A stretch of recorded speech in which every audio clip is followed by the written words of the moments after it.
I'm now looking for Mr. Shannon Boshi.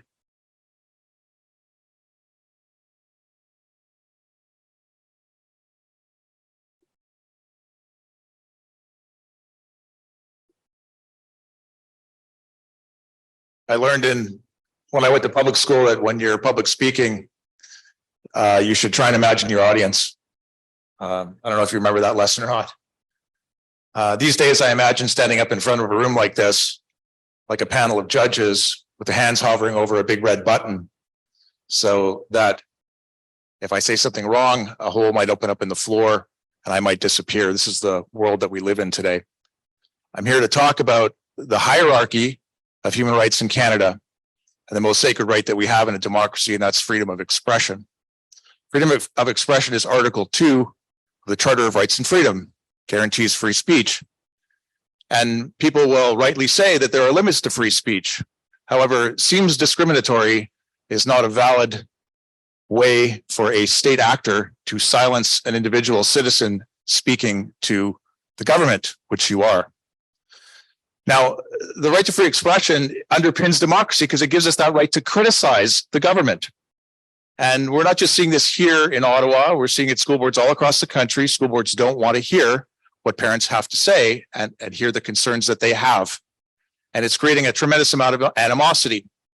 The other thing that we're seeing is the liberal use of defamation, which is actually a limited speech. We can't incite violence. We can't incite hatred. We can't tell lies and make up stories about people and mischaracterize them in the public sphere.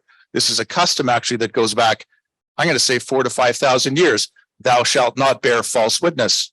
And I say that not as someone of religion, because that law underpins the three major religions of the world and just about every culture in the world.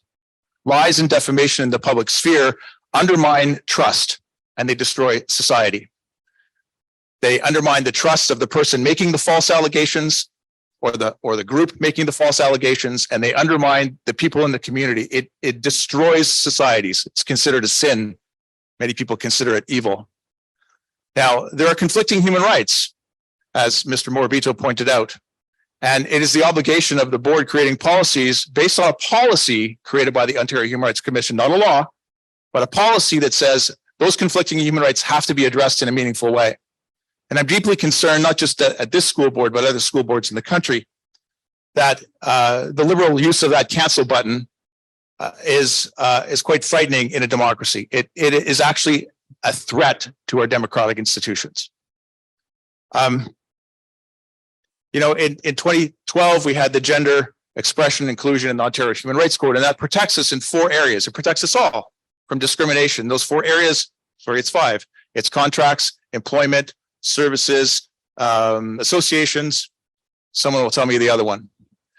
To make a claim that a violation of human rights happened when someone is raising concerns about a conflict of human rights is preposterous.